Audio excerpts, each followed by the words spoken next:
সিন্নিগুর মধ্যে কোনো সওয়াব নাই, এখান জানা রাখিও। আমরা যে পাগল হইয়া দেখুন খাই সিন্নি নানি, কোনো সওয়াব নাই। আমি এখানে সাফ বাসায় কইয়ে, চাহে মরার বাদর সিন্নি খাও আর চাহে মসজিদও বানাইয়া সিন্নি খাও, কোনো সওয়াব নাই। দেখাইয়া দিতাম নি জগৎ আমরা সিন্নি করি, সিন্নি বিলকুল জায়েজ না, হারাম, বেদাত। মুর্দার উপরে সিন্নি বিলকুল নাই, তো আলহামদুলিল্লাহ আমরা তাকে উঠে গেছে, আল্লাহ শুক্রিয়া। মুর্দার উপরে কিও সিন্নি? হ্যাঁ, মিসকিন হওয়া। ও যে সিন্নি শব্দ যে গুইলা, সিন্নি কোনটা নাই, না হদিসও আছে, না কুরআনও আছে, না সাইরো মজবও আছে, না আরবি কোনো কিতাবও আছে, না ফার্সি কোনো কিতাবও আছে, না উর্দু কোনো কিতাবও আছে, আউরি কিতাবও আছে। ঠিক আছে, এখানে ইনকার করতাম না, আউরি কিছু কিতাবও আছে। আসসালামু আলাইকুম ওয়া রাহমাতুল্লাহি ওয়া বারাকাতুহু। ওয়ালাইকুম আসসালাম ওয়া রাহমাতুল্লাহি ওয়া বারাকাতুহু ওয়া মাগফিরাতুহু। হুজুরের কাছে জানতাম স্যার, বিগত কিছুদিন আগে সোশ্যাল মিডিয়ার মধ্যে একটা ভিডিও ভাইরাল হয়েছে। আমরা দেখছি সম্ভবত আমরা বরাকের একজন জনৈক বক্তা, উনার একটা ভিডিও সোশ্যাল মিডিয়ার মধ্যে ভাইরাল হয়েছে। আমরা দেখছি তাইন সিন্নি নিয়ে কটূক্তি করছেন, কইছেন সিন্নি খরাও যাইজ না, হাওয়াও যাইজ না। তাইন আবার এটা রিজন দেখাইছেন যে সিন্নির চান্দা দিতে সময় খেও দে 5 টাকা, খেও দে 100 টাকা, এবং খেও দে হারাম পয়সা, খেও দে হালাল পয়সা, এবং হারাম হালাল মিলাইয়া সিন্নি করা হয়, এর লাগিয়া সিন্নি করা যায় না। তো তৎসঙ্গে হুজুরের কাছ থেকে আরেকটা বিষয় জানতাম স্যার, তাইন যেন এই স্টেজে বইয়া ওয়াজ করছেন, এই স্টেজের মাধ্যমে যে চান্দা করা হয়েছে, ওয়াজের মঞ্চ, নিশ্চয় সিন্নির যেরকম মানছে চান্দা দিছে, ওয়াজের মঞ্চ এইরকম দিছে। যে এইরকম পয়সা চান্দা দেওয়ার কারণে যদি সিন্নি করা না, যদি না যায়, সিন্নি করা যায় যদি থাকে না, তে এই যে ওয়াজের মঞ্চ সেম টু সেম তো এইভাবে মানছে চান্দা করিয়া ওয়াজের মহফিলটা করাইছে। এই মহফিল থেকে যে টাকাটা তাই নিলা, তার লাগি টাকাটা হারাম হইল নি? ওখানে আপনার কাছ থেকে জানতাম স্যার। এবং সিন্নি করা যায় না যায় নাই, শরীয়ত সম্মত এটা কি? এটাই হলো আজকের আমার মেইন কোয়েকশন। ওটা সংক্ষিপ্ত ভাবে জানার লাগিয়া আমি আমার পক্ষ থেকে হুজুরে অনুরোধ করি। আলহামদুলিল্লাহ কাফা ওয়া সালামুন আলা ইবাদিহিল্লাযিনা ইসতাফা, আম্মা বা'দ। আউযু বিল্লাহি মিনাশ শাইতানির রাজীম। বিসমিল্লাহির রাহমানির রাহিম। ইন্নাল্লাহা ওয়া মালাইকাতাহু ইউসাল্লুনা আলান নবী ইয়া আইয়ুহাল্লাযিনা আমানু সাল্লু আলাইহি ওয়া সাল্লিমু তাসলিমা। আল্লাহুম্মা সাল্লি আলা সাইয়্যিদিনা মাওলানা মুহাম্মাদ ওয়া আলা আলিহি ওয়া আসহাবিহি ওয়া বারিক ওয়া সাল্লিম।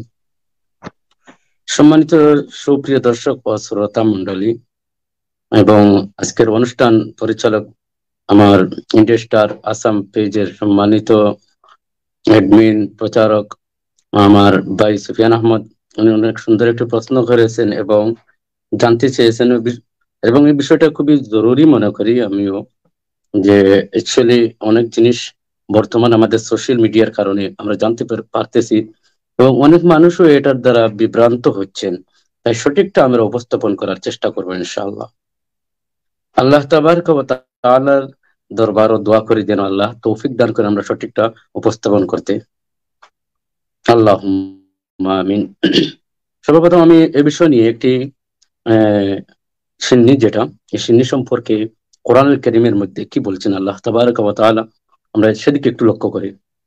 আল্লাহ তাবারক ওয়া তাআলা বলেন কোরআনুল কারীমের মধ্যে সূরাতুন নিসা একটি সূরা আছে, সেই সূরার মধ্যে আল্লাহ রাব্বুল আলামিন বলেন وَيُطْعِمُونَ الطَّعَامَ عَلَى حُبِّهِ مِسْكِينًا وَيَتِيمًا وَأَسِيرًا।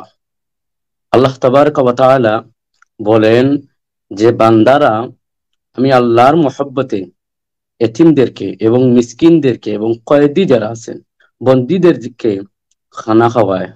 এটা হলো কি আল্লাহর মহব্বতে, আল্লাহর মাহবুব বান্দা যারা, এদের আমল এটা। আল্লাহ পাক পরওয়ারদিগার আলমে কোরআন আল কারীমের মধ্যে ঘোষণা করেছেন। তো এই আয়াত দ্বারা আমরা বুঝতে পারলাম যে মিসকিনদেরকে খাওয়ানো, মিসকিন বলতে সময় আমরা অনেকে মনে করি যে হয়তো এতিমদেরকে যারা নাবালিগ এরা মিসকিন, না, এটা নয়।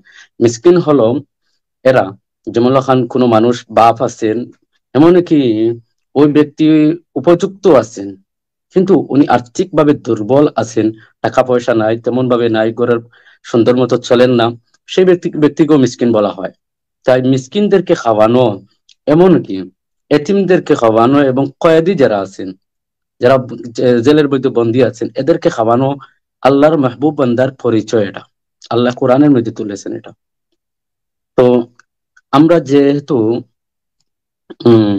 এই বিষয়টা নিয়ে আমি আরেকটি হাদিস নিয়ে আমরা আলোচনা করি। হাদিসের দিকে যদি আমরা লক্ষ্য করি, তো বুখারী শরীফ আমরা বিশেষ করে সবাই মানে যে ওই হাদিসটা বুখারীর মধ্যে আছে কিনা, ওই মাসলাটা বুখারীর মধ্যে আছে কিনা, সবারই একই প্রশ্ন থাকে।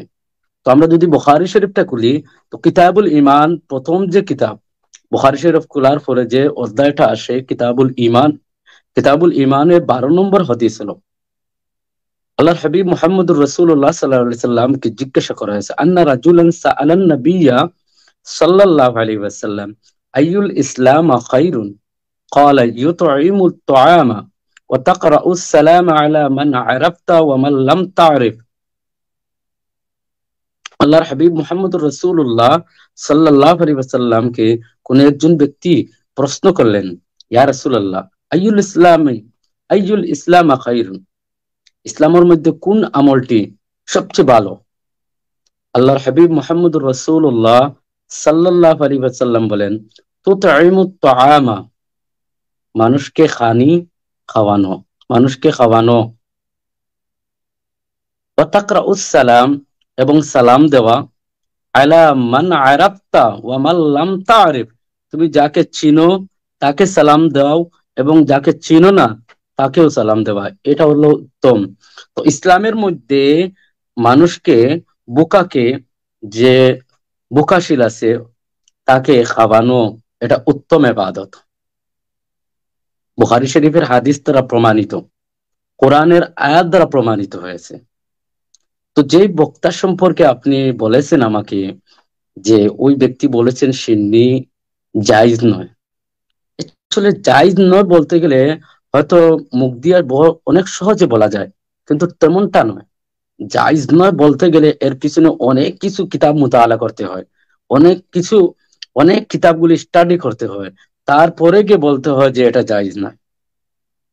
আর জায়েজ না বলতে গেলে শরীয়তের মধ্যে এমন একটি দলিল আপনি পেশ করতে হবে, এটা দলিলে কাতঈ হতে হবে, সাধারণ তেমন নয় যে কোনো একটি আপনি কিতাব যে কোনো একজন পীরের কথা শুনে, আলিমের কথা শুনে আপনি হুট করে বলে দিবেন যে এটা জায়েজ নয়, তেমন নয়। শরীয়তের কোন জিনিসকে যদি ইসলামের মধ্যে নাজায়েজ আপনি ফতোয়া দিতে হয়, মাসআলা উপস্থাপন করতে হয়, তো সর্বপ্রথম এই মাসআলা সম্পর্কে আপনি ভালো করে স্টাডি করতে হবে, ভালো করে কিতাব রিসার্চ করতে হবে। তারপরে যখন দলিল কাতঈ আপনার কাছে মওজুদ হবে, পাবেন আপনি যে এটা পাক্কা, এটা নাজায়েজ, তখন আপনি ফতোয়া দিবেন বা এটা মাসআলা উপস্থাপন করবেন বলে এটা নাজায়েজ বলিয়া। তো সিন্নি চলে, এটা আমাদের ঘরোয়া ভাষা, আমাদের দেশের ভাষা, এটা হলো সিন্নি, কিন্তু এটাকে আরবিতে বলে জিয়াফত। আরবিতে এটাকে বলে জিয়াফত। এই জিয়াফতটা অ্যাকচুয়ালি অনেকে জিয়াফত কাকে বলে অনেকে বুঝেন না। আমি একটি এই বিষয় নিয়ে দেওবন্দি, আমরা অনেকে হয়তো দেওবন্দ বলতে সময় একটু কনফিউজ পড়ে যাই। তো আমিও দেওবন্দের পক্ষে নয় যেহেতু, কিন্তু যে আমি এদের বিরোধী তাও নয়, আমি এদের বিরোধীও তা নয়। তো দেওবন্দের যে ফতোয়া ওয়েবসাইট আছে, ওখানে আমি দেখলাম যে জিয়াফত সম্পর্কে ওনারা লিখতেছেন, ফতোয়া দিয়ে রেখেছেন যে জিয়াফত করাটা জায়েজ আছে। তবে জিয়াফতের যে কিসিম, 8টা কিসিম আছে, তার মধ্যে থেকে ওয়ালিমা এবং আকিকাকে সুন্নত করার দিয়েছেন দেওবন্দের ফতোয়া বোর্ড। বাকি যেগুলো আছে ওনারা বলছেন এগুলা জায়েজ, তবে যিনি সিন্নি করবেন, জিয়াফত করবেন, ওনার মালের উপর ডিপেন্ডস করবে যে উনি কতটুকু ব্যয় করতে পারবেন, কতটুকু খরচ করতে পারবেন। তো এটা হচ্ছে মূল দেওবন্দীদের ফতোয়া। আর আমাদের দেশের দেওবন্দীদের ফতোয়া কি জায়েজ না। তো আমাদের দেশে একটি কথা আছে, প্রবাদ আছে, মানুষ অনেকে বলেন যে যে ব্যক্তি দেওবন্দে গেছে পড়াশোনা করে আসার পরে বাড়িতে এসে বলে দাওয়াত বন্ধ। এটা হচ্ছে আমাদের দেশে এলে বাস্তব দেখা যায় অনেক সময়। তো অ্যাকচুয়ালি যদি ভালো করে কিতাব রিসার্চ করা হয়, আমাদের দেশের মধ্যেও আছেন অনেক দেওবন্দি আলিম আছেন যিনারা কিতাব পড়ার যোগ্য রাখেন বা কিতাব মুতাআলা করেন, স্টাডি করেন, ওনারাই কিন্তু এগুলা মানে। কিন্তু আবুল তাবুল কিছু আলিম উলামা আছেন যাদেরকে বলা হয় উলামায়ে সু, উনারার কাছ থেকে এগুলা শুধুমাত্র মাসআলা পাওয়া যায় যে জায়েজ নয়। আসলে জিয়াফত করা জায়েজ, তাতে কোনো সন্দেহ নাই। ইসলামের মধ্যে সবচেয়ে উত্তম একটা ইবাদত হচ্ছে মানুষকে খাওয়ানো। মানুষকে খাওয়ানো এটা উত্তম কাজ। এখন আমি একটা জিনিস আমি আপনাদেরকে বলছি, জিয়াফত যেটা, এটা হলো 8 কিসিম। 1 নম্বর হচ্ছে ওয়ালিমা। সর্বপ্রথম জিয়াফতের কিসমের মধ্যে সর্বপ্রথম যেটা, এটাকে বলে অলিমা। আর অলিমাটা হয় বিবাহর পরের দিন বরের পক্ষ থেকে, সেটাকে বলে ওয়ালিমা। আল্লাহর হাবিব মুহাম্মদুর রাসূলুল্লাহ সাল্লাল্লাহু আলাইহি ওয়াসাল্লাম বলেন, তোমরা নিকাহ করো, বিবাহ করো, আর বিবাহের পরে তোমরা আর না হলে একটি ছাগল বকরি দ্বারাও তোমরা ওয়ালিমা আদায় করো। এটা হাদিসে স্পষ্ট আছে, ওয়ালিমাটা হলো সুন্নাত। তো ওই ওয়ালিমা এটা কিন্তু জিয়াফত সিন্নি। আবার এই যে বিবাহের পরে যেটা ওয়ালিমা করা হয় সেটা কিন্তু সিন্নি, এটার নাম ওয়ালিমা কিন্তু এটা মূলত সিন্নি এটা। তো এই ওয়ালিমার মধ্যে অনেক গরিব আছে, অনেক ধনী আছে, অনেক মধ্যবিত্ত আছে, সবাই খায়, কিন্তু সিন্নি সবাই খাচ্ছে। মূলত হচ্ছে সিন্নির হকদার, জিয়াফতের হকদার হচ্ছে গরিব, মিসকিন, গুরাবা, কয়েদি, এগুলা হচ্ছে। তো এর সঙ্গে আত্মীয় স্বজনও সামিল থাকে। তো আত্মীয় স্বজন ধনী হলেও তিনিও খেতে পারবেন, তাতে কোনো শরীয়ত রুকাওয়াট আনে নাই, বন্ধ করে না যে ধনী হয়েছেন আমার রিশতেদার খেতে পারবে না, এমন না, খেতে পারবেন। তবে বেশিরভাগ মিসকিন সামিল থাকাটা হলো উত্তম, আমাদের এটা খেয়াল রাখতে হবে। অলিমার মধ্যে বেশিরভাগ মিসকিন, গরিব, অসহায়দেরকে বেশিরভাগ দাওয়াত দেওয়া প্রয়োজন, এটা আমাদের। 2 নম্বর হচ্ছে অদিমা, ওয়াজিমা, ওয়াও দোয়া দিয়া মিম হে ওয়াজিমা। এটা হচ্ছে বিবাহের পরে একে অন্য যখন এক বাড়িতে আসেন, আসা যাওয়া করেন, দামদের বাড়িতে গিয়ে কন্যার বাড়ি যাওয়া, কন্যার বাড়িতে দামদের বাড়িতে আওয়া, বা অনেকে বলেছেন এটা ওয়াজিমা অর্থাৎ মৃত্যুবার্ষিকী, এমনও বলেছেন। তো এটা নয়, মূলত হচ্ছে যে দামদের বাড়ি থেকে কন্যা বাড়ির মধ্যে কোনো জিনিস নিয়ে যাওয়া আসা, যে মিঠাই নেওয়া হয় আর এগুলো পাঠিয়ে দেওয়া হয়, সেই বাটাকে বলা হয়েছে ওয়াজিমা। তো এটাও সিন্নি, আবার এটাও সিন্নি। 3 নম্বর হচ্ছে খোরস। বাচ্চার জন্মের পরে আমরা অনেকে খুশি হয়ে মিষ্টি বিতরণ করি, এটা কিন্তু অস্তিত্ব শরীয়তের মধ্যে আছে। কোনো বাচ্চা জন্ম নেওয়ার পরে আমরা আমাদের ঘরের মধ্যে ভাইদেরকে ডাকি, আমার আত্মীয় স্বজন, শাশুড় শাশুড়ি, এমন কি মামা, বিভিন্ন আছেন আত্মীয় স্বজন, সবাইকে ডেকে এনে এই যে ঘরের মধ্যে সবাই জমা হয়, তারপরে একটা খানা বানানি হয়, খানা তৈয়ার করা হয়। তখন এই খাওয়াটা যে খাই আমরা, এটাও সিন্নি খাই। মূলত কোন মেহমান যদি কোনো মেজবানের বাড়িতে যায়, 3 দিন পর্যন্ত, দিন মেজবানের বাড়িতে মেহমান থাকে, 3 দিন পর্যন্ত যা কিছু খাবে সব সিন্নি খাবে, শরীয়তের পরিভাষা এটা। 3 দিন পর্যন্ত, যদি একদিন দামান যদি তার শ্বশুর বাড়ি যায় 3 দিন থাকে, এই 3 দিন পর্যন্ত তার শ্বশুর বাড়িতেও সে যেগুলা নেওয়ালা খাবে, সেই নেওয়ালাটা হবে তার জন্য সিন্নি।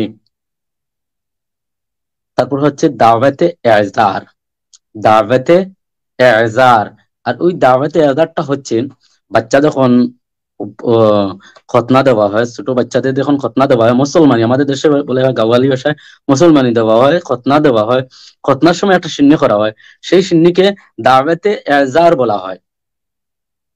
এরপর হচ্ছে ওয়াকিরা।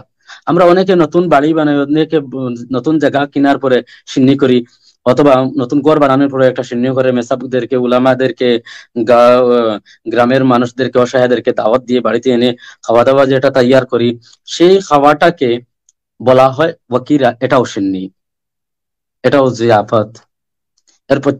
এরপর হচ্ছে নাকিয়া, নুন কাফ ইয়া আইন হে, নাকিয়া।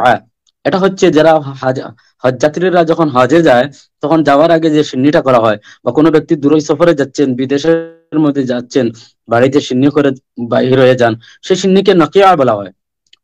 তো অনেকে তো সিন্নি করা জায়েজ না, কিন্তু অনেক হাজিরা যখন বাড়িতে যায়, বাড়ি থেকে বাহির হয়ে যায়, তখন যারা ফতোয়া দেয় জায়েজ না, এরাও গিয়ে কিন্তু হাজির বাড়িতে গিয়ে বড় গরুর মাংস গোশত দিয়ে পেট বড় ভাত খেয়ে আসে, তখন এটা জায়েজ হয়ে যায়। কিন্তু এটাও সিন্নি, হয়তো ওনারা জানেন না। এরপরে হচ্ছে আকিকা, এরপরে হচ্ছে আকিকা। উনার ঘরে সম্ভবত সিন্নি তো উনি মানেন না, জায়েজ নাই, উনারও জন্মের পরে সম্ভবত হয়তো আদায় করেন, নতুবা জায়েজ না যেহেতু হয়তো সম্ভবত নাও করতে পারেন আকিকা, বা ওনার ছেলে মেয়েদের হয়তো আকিকা নাও করতে পারেন, কারণ আকিকাটা হচ্ছে সিন্নি। এখন যাবেন কোথায় বলেন? যে আকিকাটা যিনি বলছেন যে সিন্নি করা জায়েজ নয়, আকিকাটাও তো সিন্নি। ওনার ছেলে নিশ্চয় মেয়ে আছেন, ওনাদের আকিকা করা হয়েছে, তো উনি খেয়েছেন, তো নিশ্চয় তো সিন্নি উনি খেয়েছেন, তো নাজাইজটা কেমনে খেলেন উনি? এরপরে গেল মাদুবা। 8 নম্বর কিসিম হচ্ছে মাদুবা।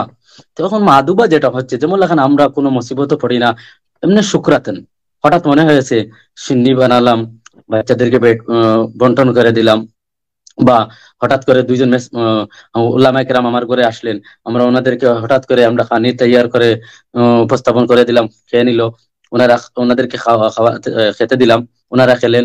এই খাবারটা বা কোনো একজন আপনার বন্ধু আসলো আপনার ঘরে, ওনাকে যে খাওয়াটা খাওয়ালেন, এটা হয়ে যায় শিরনি, এটাও শিরনি হয়ে যায়। তো সিন্নি আপনি নাজাইজ বলেছেন, উনি যে কোথা থেকে বলছেন আল্লাহু আলাম, তবে এটা নাজাইজ নয়, এটা জায়েজ। আপনি যদি সিন্নি নাজাইজ বলে দিন, খাওয়া বন্ধ করে দেন, তাহলে জমিনে আপনার ভাত খাওয়াটা জুটবে না। অনেক সময় আপনার 3-4 দিন পর্যন্ত আপনি সাফারে তখন থাকবেন, ওয়াজ নসিহতে যাচ্ছেন, যেগুলা খাচ্ছেন সব সিন্নি। কিন্তু ওই বক্তাকে আমি বলছি, আপনি যে প্রশ্ন করেছেন যে ওয়াজের মধ্যে সাদা করে সিন্নি করা হয়, উনি খান, আমি ওটা ছেড়ে দিলাম, ওই প্রশ্নটা আপনাকে ছেড়ে দিলাম। আমি শুধুমাত্র ওনার কাছে এই প্রশ্নটা করবো যে আপনি যেই বাড়িতে গিয়ে ওয়াজের সময় ওয়াজে গেলেন, যে জায়গাতে ওয়াজ করলেন, সেই জায়গাতে নিশ্চয়ই ভাত খেয়ে এসেছেন। যেই বাড়িতে ভাত খেয়ে এসেছেন, সেই বাড়িতে যে ভাতটা আপনি খেলেন, ওই ভাতটা বা ওই চাটা পর্যন্ত, ওই বিস্কিটটা পর্যন্ত আপনি সিন্নি খেয়ে আসলেন কিতাবের ভাষায়, তাহলে এটা তো নাজাইজ আপনি করলেন। আপনি বললেন মাইক দিয়ে একটি মানুষকে বললেন একটি আমল করার জন্য, সেটা আপনার কাছে বাস্তবতা পাওয়া যায় না, তাহলে বোঝা গেল আপনি ধোঁকা দিচ্ছেন, মুনাফিকে তো আপনার মধ্যে আছে, আপনি মুনাফিকেও খাইসলত করতেছেন। সুতরাং কিতাব মুতাআলা করে, ভালো করে স্টাডিজ করে মাসআলা উপস্থাপন করা দরকার। আর বিশেষ করে আমি শ্রোতা যারা আছেন, দর্শক বৃন্দ যারা আছেন, আমাদেরকে এখনো সতর্ক হওয়ার প্রয়োজন আমি মনে করি, আমরা এদিকে লক্ষ্য করতে হবে। এই বলে আমার বক্তব্য এখানে শেষ করলাম। আশা করি আপনার প্রশ্নের উত্তরও পেয়েছেন। আসসালামু আলাইকুম ওয়া রাহমাতুল্লাহি ওয়া বারাকাতুহু। ওয়ালাইকুম আসসালাম ওয়া রাহমাতুল্লাহি ওয়া বারাকাতুহু। আজকের এই লাইভ অনুষ্ঠানে এত কম সময়ের ভিতরে হুজুর এত সুন্দর সুন্দর কথা কইছেন। তো আজকের এই লাইভ অনুষ্ঠানে আমি আমার পক্ষ থেকে হুজুরের অসংখ্য ধন্যবাদ জানাইয়া আজকের ভিডিওটা ওখানে সমাপ্ত করি। আর আমার প্রশ্নের মধ্যে বা উপস্থাপনের মধ্যে যদি কোনো ভুল ত্রুটি হয়, আমি সারার কাছে ক্ষমা চাই। আর আজকের এই লাইভ অনুষ্ঠানে সম্মানিত অতিথি হযরত মাওলানা মুফতি কামরুল ইসলাম বারকাতি হুজুরকে আমি আমার পক্ষ থেকে অসংখ্য ধন্যবাদ জানাইয়া আজকের ভিডিওটা ওখানে সমাপ্তি করি। আর আমার কথার মধ্যে যদি কোনো ভুল ত্রুটি হয়, আমি সারার কাছে ক্ষমা চাই।